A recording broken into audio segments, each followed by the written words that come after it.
The champagne glass slipped from my fingers, shattering across the polished hardwood floor of the country club.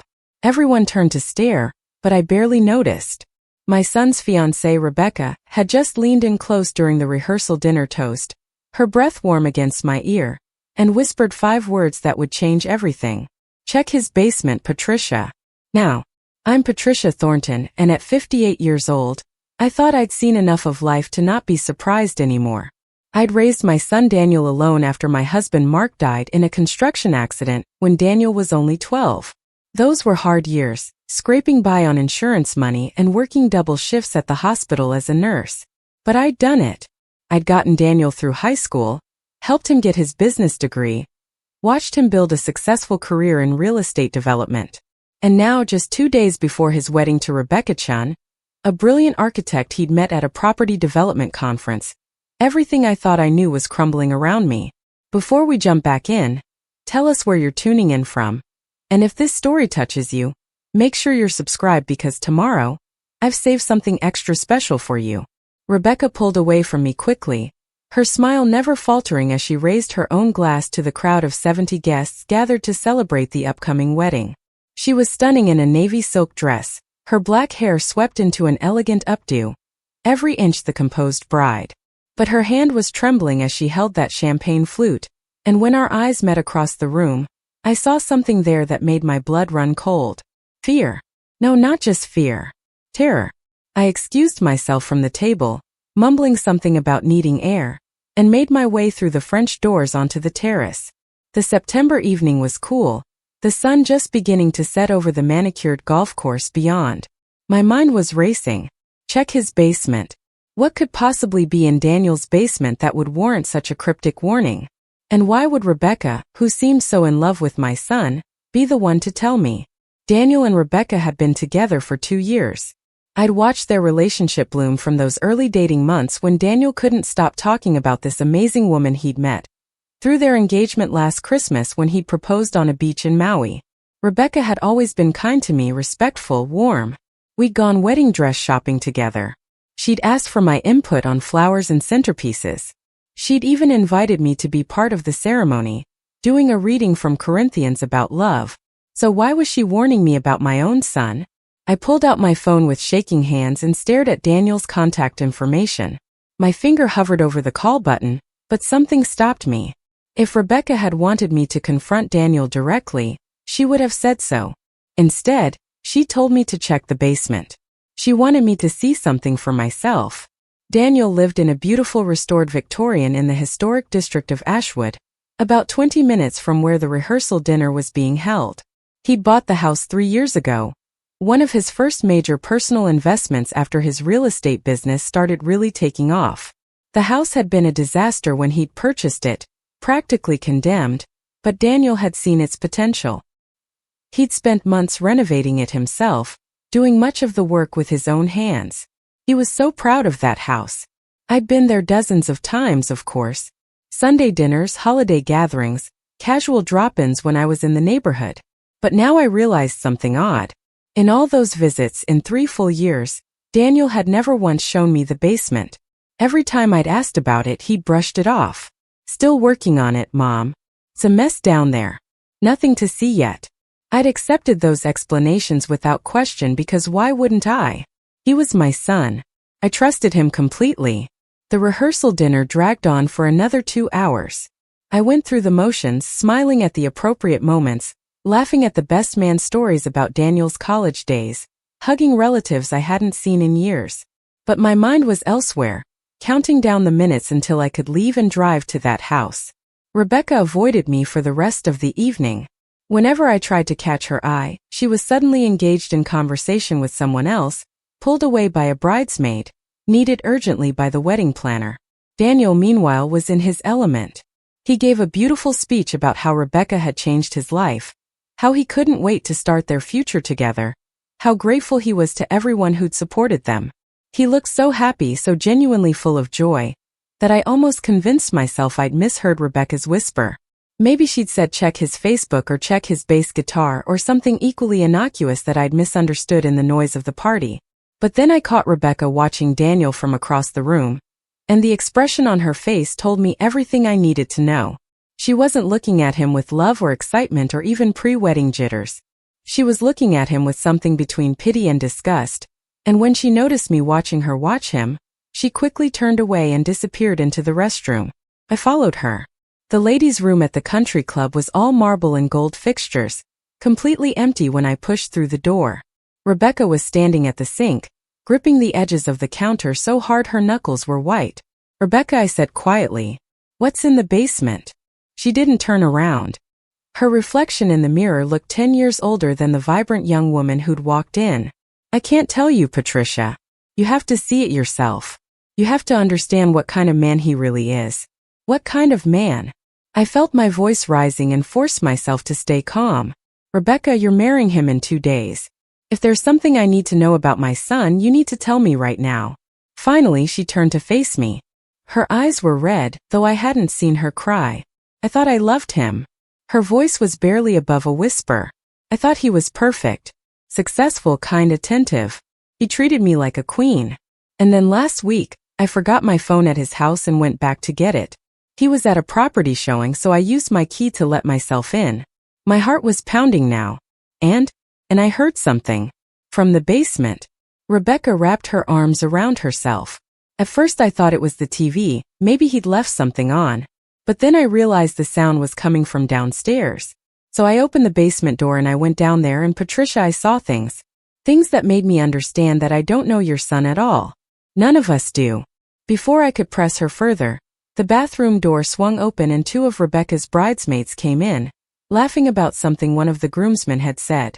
Rebecca immediately straightened up, wiping under her eyes and forcing a smile. She gave me one last meaningful look, and then swept past me out of the restroom, leaving me standing there with more questions than answers. The rehearsal dinner finally ended around 10. I hugged Daniel goodbye, holding on perhaps a bit longer than normal, studying his face for any sign of the monster Rebecca seemed to think he was. But I saw only my son. The boy who'd cried for 3 days after his hamster died. The teenager who'd worked 2 jobs to help with household expenses after Mark passed. The young man who'd called me every Sunday without fail, no matter how busy he got. "I love you, Mom," he said as we parted in the parking lot. "Thank you for everything you've done for me. For believing in me even when things were hard." "I love you too, sweetheart." My voice cracked slightly and he squeezed my hand. "Hey, you okay? You seem off tonight. Just emotional about my baby getting married." I forced a smile. "You know how mothers are." He laughed and kissed my forehead. "Get some rest. Big day coming up." I watched him walk to his car, his arm around Rebecca's waist, and felt a wave of nausea. What was I about to discover? And how would it change everything I thought I knew about my only child? I didn't go home. Instead, I drove straight to Daniel's house, my hands gripping the steering wheel so tightly they ached.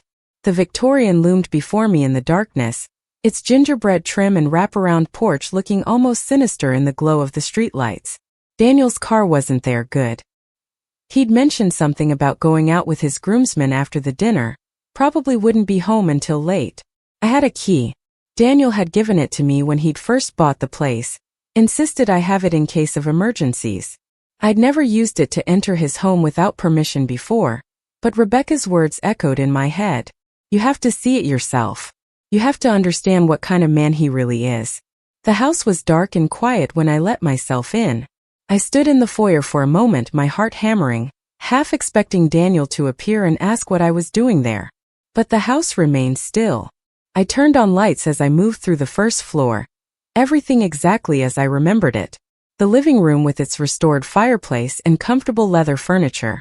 The kitchen with its modern appliances and butcher block counters that Daniel had installed himself. The dining room where we'd shared so many meals. And then I was standing in front of the basement door. It was tucked away at the end of the first floor hallway, just past the powder room. An ordinary white door with an ordinary brass knob. I'd stood in front of this door before, asking Daniel what he'd done with the basement space, and he'd always deflected. Now my hand hovered over that knob, and I realized I was terrified of what I might find on the other side. I thought about calling the police, but what would I tell them? My son's fiancée told me to check his basement and now I'm scared? They'd think I was crazy. And if Rebecca was wrong, If there was some innocent explanation for whatever had frightened her, I'd have ruined Daniel's life over nothing. I opened the door. The basement stairs were steep and wooden, creaking under my weight as I descended. I fumbled for a light switch and found one at the bottom of the stairs. Fluorescent lights flickered on, revealing a space that took my breath away. The basement was enormous, spanning the entire footprint of the house. But that wasn't what shocked me. It was what filled the space. Photographs.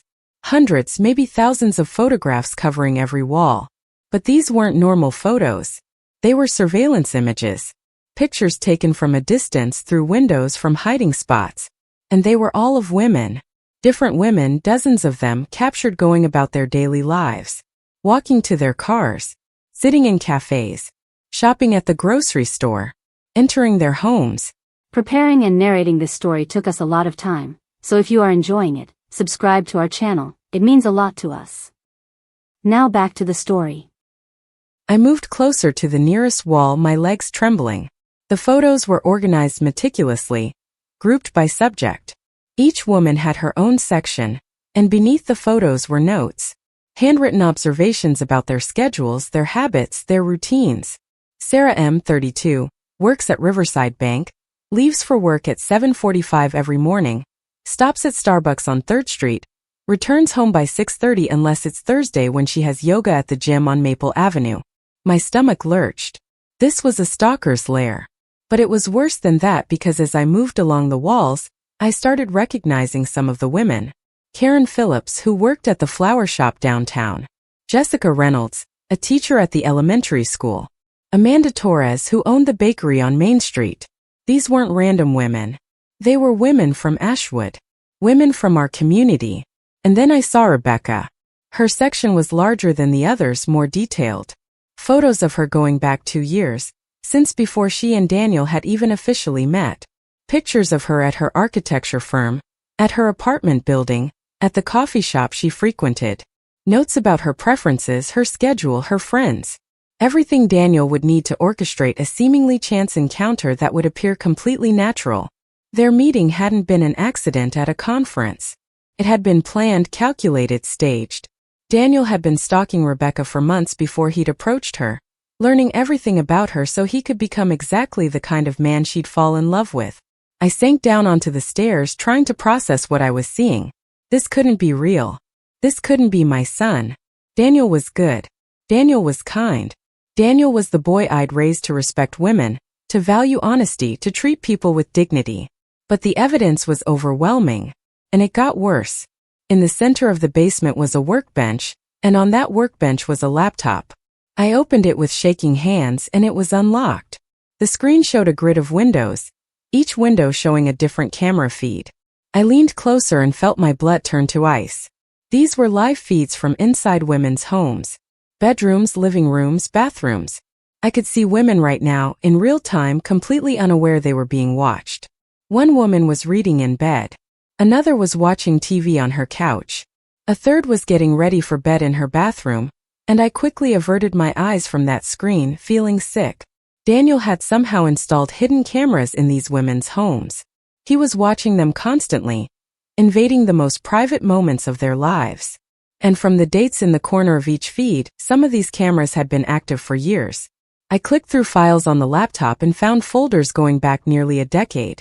Hundreds of women. Thousands of photos and videos. Detailed notes on their lives. Daniel hadn't just done this to Rebecca. He'd been doing this for years, systematically stalking women throughout Ashwood and the surrounding towns. The basement door opened above me, and I heard footsteps on the stairs. I froze, my heart stopping. Daniel appeared at the bottom of the steps, still dressed in his suit from the rehearsal dinner. When he saw me at his laptop, surrounded by his wall of photographs, his face went completely blank. We stared at each other for a long moment. I waited for him to explain, to tell me this was all some terrible misunderstanding, that there was an innocent reason for all of this. But instead he just sighed heavily and rubbed his face. "Rebecca told you," he said. It wasn't a question. I couldn't speak. Couldn't form words. This stranger standing in front of me wearing my son's face. I knew she'd seen it last week. Daniel came down the stairs slowly, his hands in his pockets. I'd gotten careless, Left the basement door unlocked when I ran out for a meeting. She was upset at first, but I explained everything to her. I thought she understood. Understood? My voice came out as a croak. Daniel, you've been stalking women. Installing cameras in their homes. This is sick. This is criminal. He shook his head slowly, like I was a child who didn't comprehend something simple. It's not stalking, Mom. It's research. How else am I supposed to know if someone is really right for me? People lie. They pretend to be someone they're not when you're dating them. But if you watch them when they think they're alone, you see who they really are. I thought I might vomit. This isn't normal, Daniel. This isn't how relationships work. You can't just spy on people. Why not? His voice was calm, reasonable, which somehow made it more terrifying. I'm not hurting anyone. I'm just observing. And because I observe, because I take the time to really understand women before I approach them, I can be exactly what they need. That's why my relationships work so well. That's why Rebecca fell in love with me. Because I knew exactly how to make her happy. Rebecca is terrified of you. No, she's not. Daniel smiled, and it was such a familiar smile, the same one he'd had since he was a little boy. She was shocked at first, sure. But I explained it to her. I told her how much I love her. How all of this was just my way of making sure we were compatible. She's still marrying me, isn't she? Is she? I stood up, my legs unsteady. Or is she too scared to call it off? Daniel, do you understand what you've done? These women, you've violated their privacy. You've committed crimes. You could go to prison for this. Only if someone reports me. Daniel's voice took on an edge. And who's going to do that, Mom? You? Are you really going to destroy your son's life? Send me to prison? Ruin everything I've built? I stared at him, and for the first time in my life I didn't recognize my own child. How long have you been doing this? He shrugged. Since college. I dated this girl freshman year, thought she was perfect. Then I found out she'd been cheating on me the whole time. Lying to my face while sleeping with half my dorm floor. That's when I realized you can't trust what people tell you. You have to see the truth for yourself. So you've been spying on women for almost 20 years? I prefer to think of it as being thorough. Daniel walked over to his workbench and closed the laptop. I'm good at it too. In all these years, only 2 women ever found out. One of them I convinced it was a misunderstanding, that the cameras belonged to her landlord. The other one, well, she moved away. Problem solved. My mind was reeling. Problem solved? Daniel, these women didn't consent to being watched. You installed cameras in their private spaces. This is beyond just stalking. This is sexual predation. Don't be dramatic. I never touched anyone without permission. I never broke into anyone's home except to install cameras, and I always made sure nothing was disturbed. I'm not violent. I'm not dangerous. I just like to know the truth about people. The truth about people? I was shouting now, months of pent-up tension exploding out of me. The truth is that you're sick. You need help, Daniel. Professional help. This isn't normal behavior. This isn't love or research or being thorough.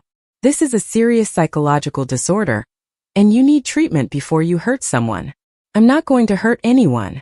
Daniel's voice was still maddeningly calm. And I'm not sick. I'm just more honest than most people. Everyone wants to know secrets about the people they're interested in. Everyone wishes they could see how their partner acts when they're not around.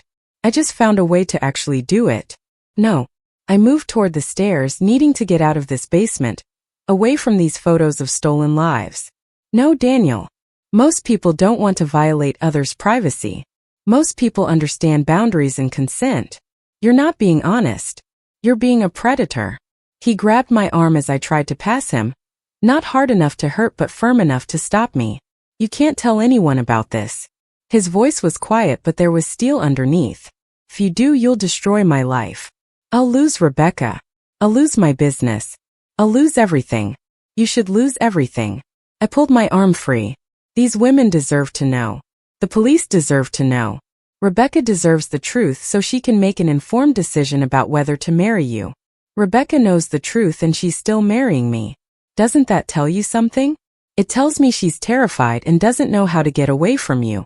We stood there in that horrible basement, surrounded by the evidence of years of stalking, and I realized I was looking at a stranger. The boy I'd raised was gone, if he'd ever really existed at all. Maybe this had always been inside Daniel, some fundamental brokenness that I'd missed. Or maybe something had gone wrong along the way, some trauma or influence I hadn't protected him from. Either way, I couldn't ignore what I knew now. I couldn't pretend I hadn't seen those photographs, those camera feeds, the systematic violation of dozens of women's lives. I have to go.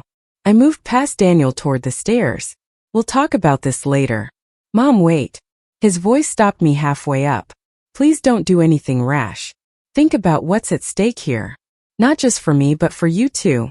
How will it look if your only son ends up in prison? How will you explain this to the family? To your friends? Everyone will know you raised a monster. The words hit me like a physical blow because he was right. If this came out, I would be judged too. People would wonder how I'd missed the signs. They'd speculate about what kind of mother raises a stalker. My reputation, my career, my place in the community, everything would be affected. But as I stood there on those basement stairs, I realized something important. I couldn't let fear of judgment stop me from doing what was right. Those women deserved to know they'd been violated. They deserved the chance to protect themselves, to file police reports, to seek justice. And Rebecca deserved to know she wasn't crazy for being afraid, that her instincts about Daniel were correct. I'll be thinking about it, I said carefully. And Daniel, you should be thinking too. About turning yourself in. About getting help. About trying to make amends for what you've done. I'm not turning myself in for observing people. His voice was hard now. And if you try to report me, I'll deny everything. I'll say you're having some kind of breakdown, that you're jealous of Rebecca taking me away. Who do you think people will believe? A successful businessman about to get married? Or his aging mother who's been alone too long and is acting irrationally? The threat was clear. But I didn't respond. I just climbed the rest of the stairs and walked out of that house, my entire body shaking. I sat in my car for a long time, gripping the steering wheel, trying to figure out what to do next. Call the police? But would they believe me? Daniel was right that he'd positioned himself well in the community. He was charming, successful, well-liked. I was just his mother, and mothers were known to be emotional and irrational about their children. Go back to the country club and find Rebecca? Convince her to call off the wedding? But what if Daniel had been telling the truth and she really was okay with what he'd done? What if she'd rationalized it somehow, convinced herself it was romantic rather than terrifying? I needed proof. Something more than just my word against Daniel's. Something the police couldn't ignore. I drove home, my mind racing. It was nearly midnight when I pulled into my driveway, but I wasn't tired. I was wired on adrenaline and fear and a growing sense of purpose. I couldn't let Daniel get away with this. I couldn't let him marry Rebecca without her fully understanding what she was getting into. And I couldn't let those other women remain unaware that their privacy had been violated. But I also couldn't do this alone. I needed help. And there was only one person who might believe me and have the resources to do something about it. I pulled out my phone and stared at the contact information for Detective Sarah Morrison. She'd been my friend for 15 years, since we'd met at a community fundraiser. She was smart, thorough, and most importantly, she'd never been charmed by Daniel the way so many other people had been. She'd always kept him at arm's length, professional but distant. At the time, I thought she was just one of those people who didn't care for kids. Now I wondered if she'd sensed something about him that I'd missed. It was too late to call tonight. But first thing tomorrow morning, I'd reach out to Sarah. I'd tell her everything I'd seen. And I'd ask her to help me figure out how to handle this situation without putting Rebecca, or those other women, at risk. As I lay in bed that night, unable to sleep, I kept seeing those photographs. All those women, unaware they were being watched. And I kept thinking about Daniel as a little boy, holding my hand as we crossed the street, crying when he skinned his knee, laughing at silly jokes. Where had I gone wrong? What signs had I missed? And more importantly, what was I going to do to make this right? The wedding was in 2 days. The clock was ticking. And I had a choice to make that would change all of our lives forever. I didn't sleep that night. Every time I closed my eyes, I saw those photographs, those camera feeds, the clinical notes Daniel had made about women's lives like they were specimens to be studied. At 4 a.m, I gave up trying and made coffee, sitting at my kitchen table watching the sun gradually lighten the sky through my window. My phone buzzed with a text message. It was from Daniel. Mom, I know you're upset. Can we please talk about this rationally? I love you and I don't want this to come between us. Let me explain everything properly. Breakfast at my place? I stared at the message for a long time before responding. I need time to process what I saw. I'll call you later. His response came immediately. Please don't do anything impulsive. Think about what's best for everyone involved. The implied threat was clear. He was warning me to stay quiet to protect his secrets. Part of me, the part that had raised him and loved him for 33 years, wanted to believe there was some way to fix this quietly. To get Daniel into therapy, to help him understand why his behavior was wrong, to somehow undo the damage without destroying his life completely. But the other part of me, the part that kept seeing those terrified women on those camera feeds, knew that wasn't an option. Daniel had been doing this for years. He'd perfected his system. He felt no remorse, only annoyance at being discovered. He wasn't going to change because I asked him nicely. At 7 o'clock, I called Sarah Morrison. She answered on the third ring, her voice thick with sleep. Patricia, what's wrong? Is everything okay? I need to talk to you. In person. It's urgent. There must have been something in my voice because Sarah didn't ask any more questions. Give me an hour. Meet me at the cafe on Riverside Drive. The cafe was nearly empty when I arrived. Just a few early morning regulars getting their coffee before work. Sarah was already there, sitting in a corner booth, her detective's eyes scanning the room habitually before settling on me. She was in her mid-40s, with short auburn hair and sharp features that rarely smiled but somehow conveyed warmth anyway. You look terrible, she said bluntly as I slid into the booth across from her. I feel terrible.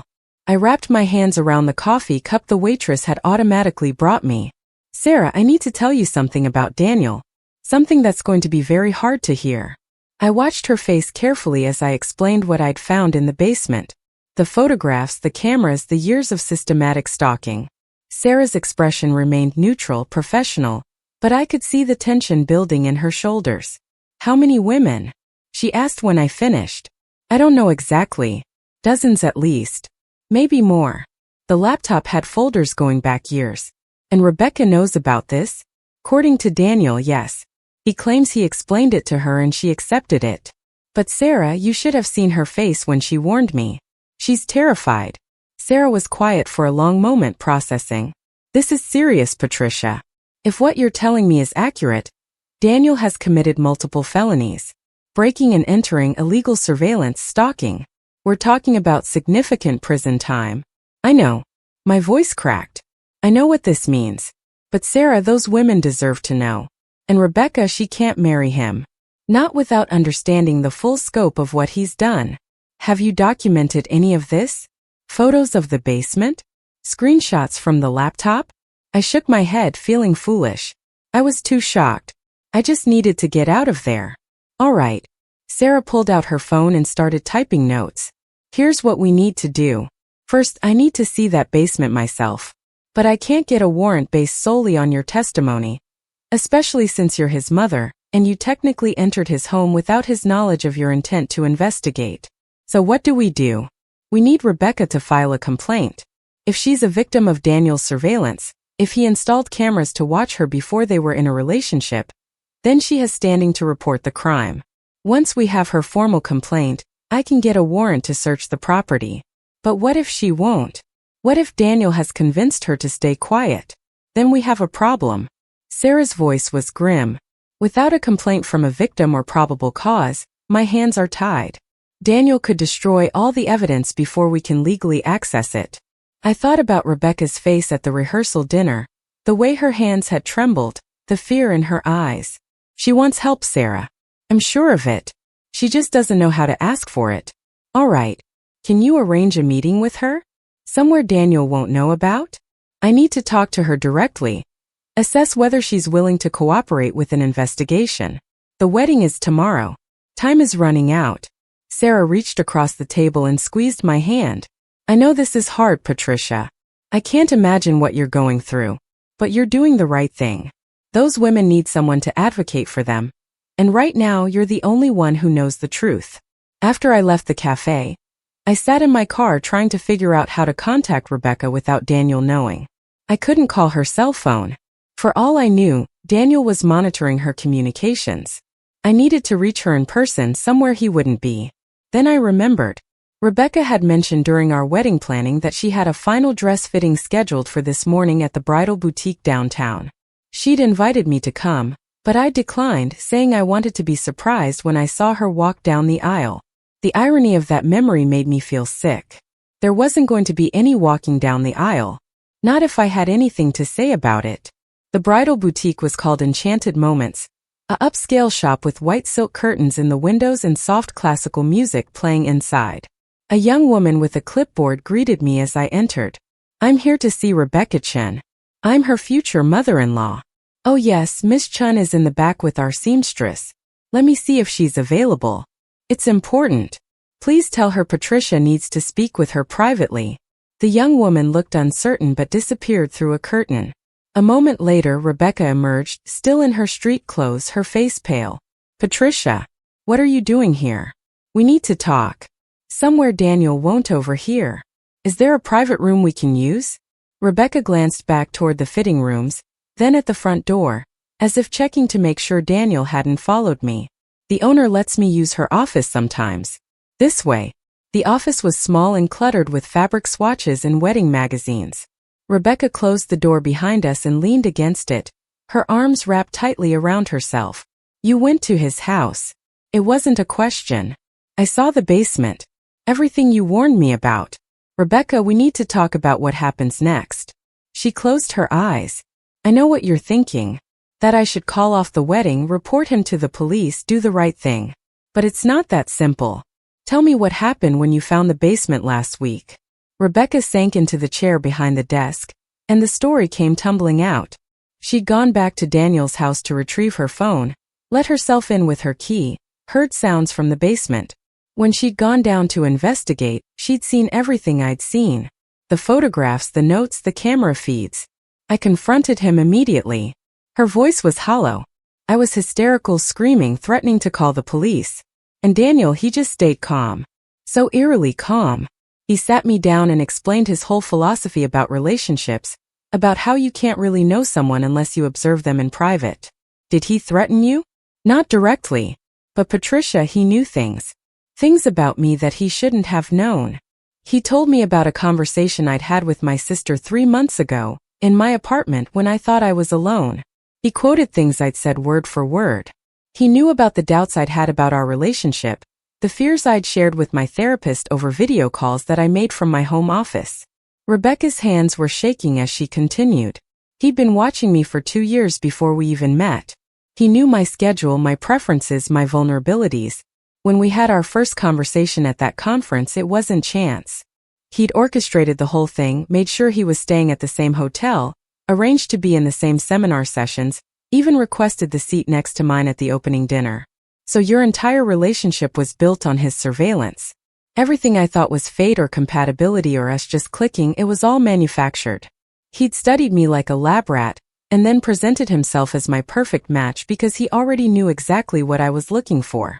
I felt rage building in my chest, hot and fierce. "Rebecca, you have to report this. You have to tell the police what he's done."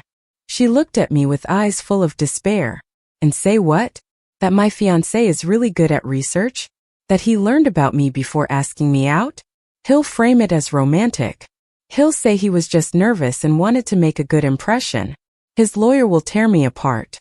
But the cameras, the breaking and entering to install them, that's illegal regardless of his motivation. Is it?" Rebecca's laugh was bitter. "Daniel explained that too. The cameras in my apartment, he had the landlord's permission to install them. Apparently he's been paying my landlord under the table for years, told him it was a security system to protect his girlfriend. The landlord thought he was being a caring partner. That's still illegal surveillance. You didn't consent. But I did consent. 3 months ago, when Daniel suggested we install security cameras in my apartment after there was a break-in in my building, I signed the paperwork. I had no idea the cameras had been there for years already. As far as any legal record shows, I gave permission. I felt like I was suffocating. Daniel had been so careful, so thorough in covering his tracks. What about the other women? The ones whose photos are in his basement?" Rebecca shook her head. "I asked him about them. He said most of those were old interests from years ago, that he'd moved on.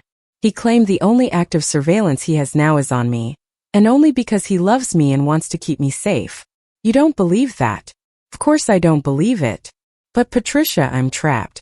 If I report him, it's my word against his. And he has documentation that I consented to the cameras. If I call off the wedding, I'll have to explain why to my family, my friends, everyone who's invested time and money into this event. And Daniel, she paused, swallowing hard.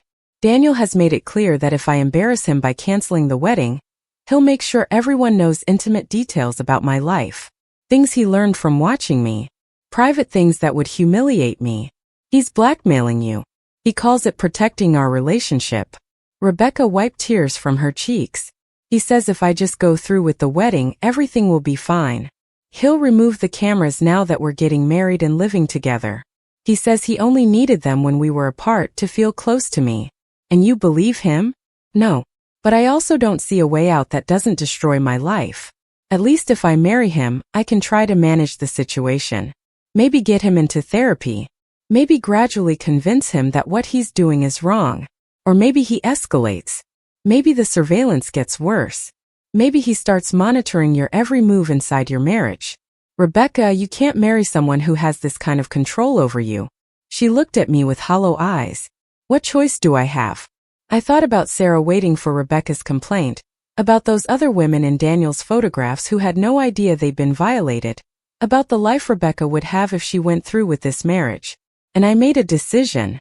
You have a choice. I pulled out my phone. I have a friend who's a detective. She's waiting to hear from us. If you file a formal complaint about the surveillance, she can get a warrant to search Daniel's house. We can expose everything he's done. Not just to you but to all those other women. They deserve to know, Rebecca. But his lawyer, the evidence he has showing I consented. Sarah's good at her job. She'll find the holes in his story. And more importantly, once the police start investigating, they'll find the other women. The ones who definitely didn't consent.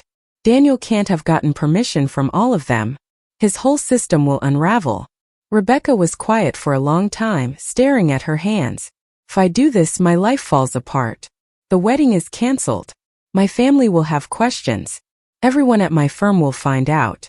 I'll be the woman who almost married a stalker. If you don't do this, you marry a man who has been systematically violating your privacy for years, who has blackmail material on you, who sees you as a possession to be monitored and controlled. Rebecca, I've been a nurse for 35 years. I've seen women in abusive relationships. This is abuse. It's psychological abuse, and it will only get worse after you're married. I watched emotions play across Rebecca's face. Fear, anger, resignation, and finally something that looked like determination. Okay. Her voice was barely above a whisper. Okay, I'll do it. I'll file the complaint. But Patricia, you need to understand something. When this comes out, Daniel is going to hate both of us. He's going to feel betrayed. And I don't know what he'll do when he feels cornered. The warning sent a chill down my spine. Do you think he's dangerous? Physically dangerous? I don't know. I never thought he was capable of any of this. So clearly my judgment about what he's capable of is pretty flawed. I called Sarah and arranged for her to meet us at the police station. Rebecca canceled her dress fitting, claiming a family emergency. As we walked to my car, I saw her hands shaking.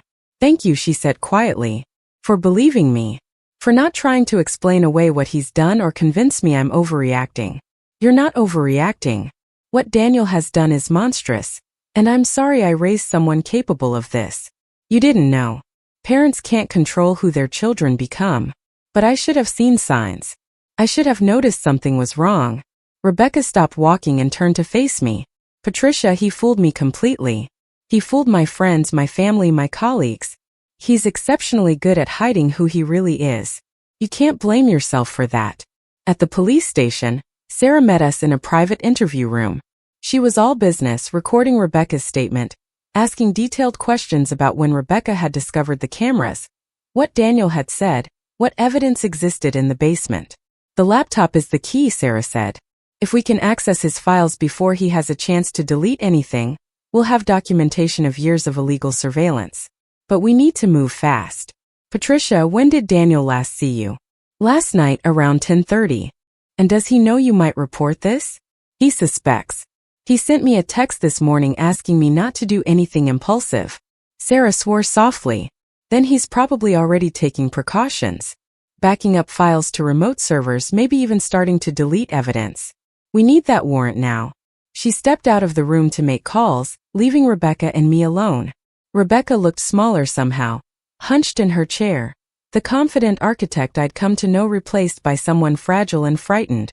What happens after this? She asked. After you arrest him? He'll be charged, there will be a trial, and if he's convicted he'll go to prison. Sarah's voice came from the doorway as she returned. But I need to be honest with you both. Cases like this are complicated. Defense attorneys will argue about consent, about reasonable expectations of privacy, about whether surveillance in someone's own home crosses the line into criminal behavior. Daniel clearly thinks he's covered his legal bases. But he broke into those women's homes to install cameras. That's breaking and entering at minimum. True. And if we can prove that, we have him. But we need the physical evidence. The cameras, the installation equipment, anything that shows he accessed these properties illegally. How long will it take to get the warrant? I'm pulling strings. Should have it within a few hours. But in the meantime, we have another problem. The wedding is tomorrow. Guests are traveling in. Vendors are preparing. What's the plan for handling that? Rebecca closed her eyes. I need to call my parents. Tell them everything. They're going to be devastated. I'll help you. I reached for her hand. We'll get through this together. Sarah looked between us. I know this is difficult, but I need to prepare you both for what's coming. Once we execute this warrant and Daniel is arrested, the media will likely pick up the story. Multiple victims, years of surveillance, a prominent businessman, this is going to be news. You'll both need to be ready for scrutiny. The thought made me feel sick. Neighbors I'd known for decades asking questions. Friends at the hospital whispering. Everyone wondering how I'd failed to notice my own son was a predator. But then I thought about those women in the photographs. The ones who had no idea their most private moments had been stolen. They deserve justice more than I deserve to protect my reputation. Whatever it takes, I said firmly. We do whatever it takes to stop him. Sarah nodded approvingly. All right. Rebecca, I need you to stay here and work with one of our victim advocates to prepare your full statement. Patricia, I need you to come with me. We're going to go get that warrant and then we're going to pay your son a visit. My stomach churned at the thought of facing Daniel again. What if he tries to destroy evidence while we're waiting for the warrant? We'll have surveillance on his house within the hour. If he tries to leave with boxes or computer equipment, we'll know. And what do I do? Rebecca's voice was small. Just sit here and wait? You call your family. You tell them the wedding is off. And you start thinking about the other women who might be victims. Anyone Daniel dated before you, anyone he showed unusual interest in. We'll need to track them down and inform them. After Rebecca left with the victim advocate, Sarah and I sat in her office while she worked on expediting the warrant. I watched her type, make calls, coordinate with other officers, and felt useless. Patricia, Sarah said without looking up from her computer. You did the right thing coming to me. I know this doesn't feel like it right now, but you potentially saved Rebecca from years of abuse. Maybe saved her life. You think he would have killed her? I think men who need that level of control over women are unpredictable. Maybe he would have been content just watching. Or maybe one day she would have tried to leave, and he would have felt he had no choice but to stop her permanently. We'll never know now because you intervened. The warrant came through at 2 in the afternoon. Sarah assembled a team of 4 officers, plus a digital forensics specialist to handle the computer evidence. I rode with Sarah, my hands clenched so tightly in my lap that my knuckles were white. You don't have to come, Sarah said gently. You can wait at the station. He's still my son. I need to be there. Daniel's house looked peaceful in the afternoon sunlight, the Victorian's gingerbread trim casting intricate shadows across the lawn. There were wedding decorations already being delivered, white chairs stacked on the porch, boxes of flowers waiting to be arranged. The wedding was supposed to take place in the backyard tomorrow, under a tent that had been set up early this morning. All of this was going to be cancelled, dismantled, explained away. And it was my fault. Except it wasn't my fault. It was Daniel's fault for the choices he'd made. Sarah knocked on the door. We could hear movement inside, footsteps approaching. Daniel opened the door, still dressed in business casual from work, And his face went through a series of expressions when he saw me standing behind the police officers. Surprise, then understanding, then something cold and hard. Daniel Thornton? Sarah held up her badge. I'm Detective Sarah Morrison. We have a warrant to search your property. A warrant for what? Daniel's voice was calm, but I could see the calculation happening behind his eyes. Illegal surveillance, stalking, breaking and entering. Sarah handed him the paperwork. Step aside, please. I'd like to call my lawyer. That's your right. But we're executing this warrant whether your lawyer is here or not. Daniel looked at me over Sarah's shoulder. Mom, you actually did it. You actually called the police on your own son. I did what I had to do to protect innocent people. Innocent people? Daniel laughed, but there was no humor in it. Those women are fine. I never touched them. I never threatened them. I just watched. You violated their privacy. You broke into their homes. You stalked them for years. I loved them. Each one of them. I was trying to understand them, to know them truly. How is that a crime? Sarah stepped between us. Mr. Thornton, I strongly suggest you call that lawyer now. And I need you to surrender any electronic devices you have on your person. Daniel pulled out his phone, and I saw his thumb moving rapidly across the screen. Deleting evidence, I realized. He was trying to delete files remotely. Sarah saw it too. Give me the phone. Now. Daniel smiled and handed it over. Too late, detective. Everything important is already backed up to servers you'll never access. My lawyer is very thorough about protecting my business interests. We'll see about that. Sarah handed the phone to the forensic specialist and gestured to her team. Search everything. I want the basement thoroughly documented. Every photograph, every camera, every note. This is going to be airtight. I watched as officers moved through Daniel's house, gloved hands opening drawers and closets, documenting everything they found. Daniel stood in his living room, arms crossed, watching with that same eerie calm. He looked at me once, and the contempt in his eyes made me flinch. You've destroyed my life, he said quietly. I hope you're happy. You destroyed your own life. You destroyed dozens of women's sense of safety. You destroyed Rebecca's trust. All I did was refuse to help you hide it anymore. Detective Morrison appeared at the top of the basement stairs, her face grim. Patricia, you need to see this. I followed her down to the basement and my heart sank. The walls were bare. Every photograph had been removed. The workbench was empty except for some basic tools. The laptop was gone. He knew we were coming, Sarah said. He's been systematically removing evidence all day. But how? How did he know we'd get the warrant so quickly? Because I know how the system works. Daniel had followed us down the stairs, 2 officers flanking him. I knew that as soon as Rebecca filed a complaint, you'd push for an expedited warrant. So I've been preparing since you left my house last night, Mom. Backing up files, removing physical evidence, covering my tracks. You can't have gotten rid of everything. Sarah's voice was hard. We'll find something. Good luck with that. My lawyer is already on his way. And I think you'll find that any evidence you do manage to discover will be inadmissible due to improper search procedures. Sarah's jaw tightened, but she didn't take the bait. Keep searching, she ordered her team. Check the walls for hidden compartments. Look for loose floorboards. If he removed the photographs, they're somewhere. For 3 hours they searched that house. They found nothing. The basement was clean, almost obsessively so.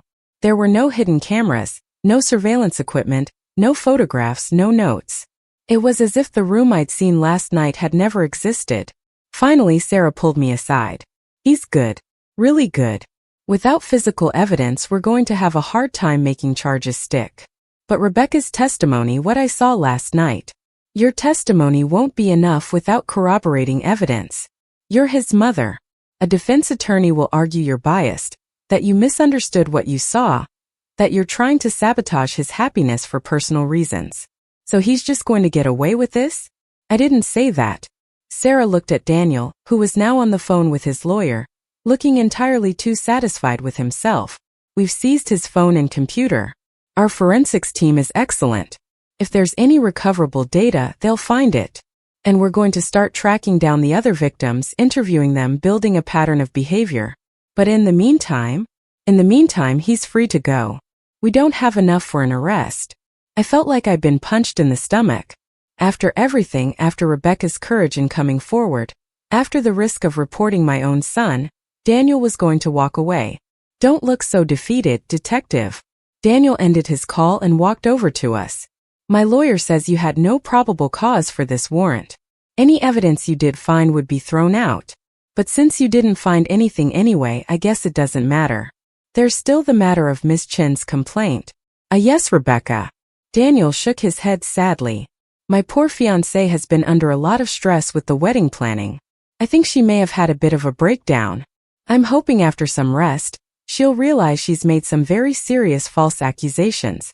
She's not going to marry you. I couldn't stay quiet anymore. Rebecca knows what you are now. She's done. We'll see. Daniel turned to me, and his voice dropped to a whisper only I could hear. You think you've won, Mom. You think you've saved Rebecca and those other women. But all you've done is make yourself irrelevant. I don't have a mother anymore.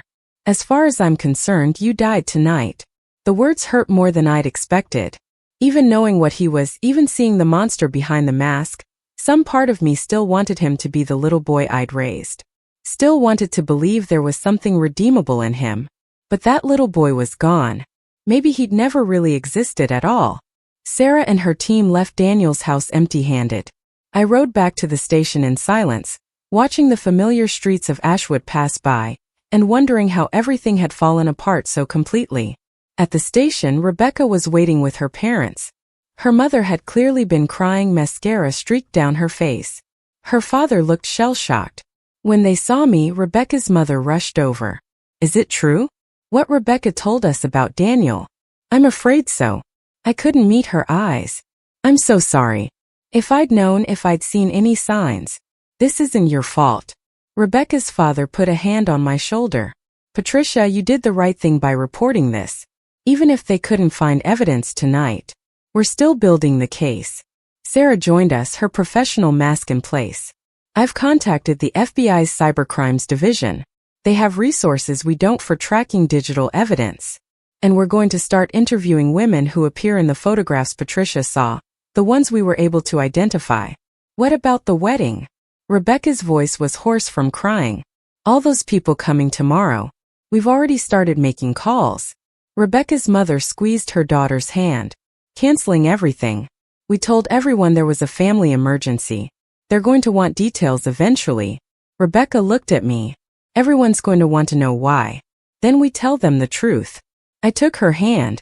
We tell them that Daniel isn't the man we thought he was. That you discovered something that made the marriage impossible. We don't owe anyone more explanation than that. But people will talk. They'll speculate. Let them. Sarah's voice was firm. You're the victim here, Rebecca. Don't let anyone make you feel ashamed for protecting yourself. We spent another hour at the station going over next steps, planning how to handle the fallout. Then Rebecca's parents took her home, and I was left standing in the parking lot with Sarah, the weight of the day finally catching up with me. Go home, Patricia. Get some rest. This isn't over, not by a long shot. We'll find evidence. Daniel can't have erased everything. But what if he did? What if he really is that good at covering his tracks? Then we'll catch him making new mistakes. Men like Daniel, they can't help themselves. He'll need that sense of control again. He'll slip up. And when he does, we'll be watching. I drove home through streets I'd traveled thousands of times, past houses where friends and neighbors lived, past the hospital where I'd worked for decades, past the church where I'd taken Daniel when he was a boy. Everything looked the same, but I felt like I was seeing my town through new eyes. How many other secrets were hidden behind these familiar facades? How many other monsters were living normal lives, hiding in plain sight? My house felt empty and cold when I let myself in. I sat at the kitchen table where I'd raised Daniel, where we'd done homework and eaten breakfast and talked about his hopes and dreams. Had any of it been real? Or had I been living with a stranger all these years, loving someone who didn't actually exist? My phone buzzed. A text from an unknown number. You should have stayed out of it, Mom. Now you'll see what happens to people who betray me. I stared at the message, my hands shaking. Was Daniel threatening me? Or was this just more psychological warfare, trying to scare me into backing down? I forwarded the message to Sarah and then did something I should have done hours ago. I called a locksmith and had all my locks changed. If Daniel still had a key to my house, he wasn't getting in. As I waited for the locksmith to arrive, I thought about Rebecca, about how brave she'd been in filing that complaint, about the other women whose names I'd seen in that basement, women who had no idea they'd been violated, about the long road ahead of us, trying to build a case against someone who had spent years perfecting the art of not getting caught. The wedding was supposed to happen tomorrow. Instead, there would be police interviews, evidence collection, phone calls to devastated friends and family members trying to explain the unexplainable. There would be whispers and speculation and probably judgment directed at both Rebecca and me. But there would also be the truth finally out in the open. And maybe eventually there would be justice. My son was a monster. But I was going to make sure he didn't hurt anyone else ever again. Even if it cost me everything. 3 months later, I stood in a courtroom watching my son being sentenced to 15 years in prison. The FBI had found everything. Daniel thought he'd been clever, backing up his files to encrypted servers, but he'd underestimated how determined Sarah and her team would be. They'd tracked down 23 women he'd surveilled over the years. 19 of them agreed to testify. The trial had been brutal. Daniel's lawyer tried every trick, arguing consent and privacy laws and reasonable expectations. But the prosecution had built an airtight case. They'd found the equipment he'd used to install cameras. They'd recovered deleted files showing years of systematic stalking. They'd presented testimony from landlords he'd bribed and electronics store employees, who remembered him buying surveillance gear. Rebecca testified for 3 hours, detailing how Daniel had manipulated her entire relationship based on stolen information. She was incredible on the stand, strong and clear-eyed, refusing to be intimidated by the defense attorney's attempts to paint her as a willing participant. I testified too about finding the basement, about Daniel's complete lack of remorse when confronted. The defense tried to discredit me as a bitter mother seeking revenge, but the jury saw through it. When the verdict came back guilty on all counts, I felt no satisfaction. Just a deep, exhausting sadness. My son would spend the next 15 years in prison. His business was destroyed. His reputation was ruined. And I had been the one to set it all in motion. But I'd also saved Rebecca from a nightmare marriage. I'd given those other women answers about why they'd felt watched, why their most private moments had somehow seemed less private. I'd stopped Daniel from hurting anyone else. After the sentencing, Rebecca found me in the hallway outside the courtroom. We didn't speak, just held each other for a long moment. She'd become like a daughter to me over these months.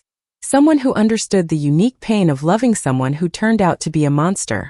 My friends at the hospital had been supportive mostly. There were whispers, of course, questions about what kind of mother I'd been. But my real friend stood by me, reminded me that I couldn't have known, that some people are just broken in ways that don't show. I sold my house and moved to a smaller place across town.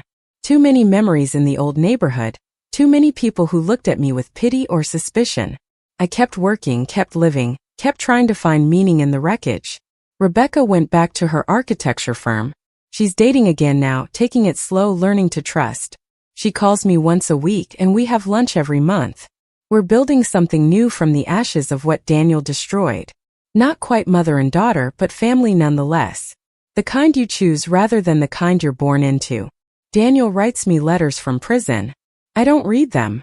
Sarah says I should save them as evidence in case he threatens anyone, but so far they've all been returned unopened. Maybe someday I'll be ready to hear what he has to say. But not yet. Not while the wounds are still so fresh. I think about those women in the photographs sometimes. The ones who testified and the ones who couldn't face it. I think about how violated they must have felt, learning that their most private moments had been stolen. And I'm grateful that I had the courage to report what I saw, even though it cost me my son. Because in the end I didn't lose a son. I lost an illusion. The real Daniel, the one who could stalk women for years without remorse, that person was never really mine to begin with. Up next, you've got 2 more standout stories right on your screen. If this one hit the mark, you won't want to pass these up. Just click and check them out.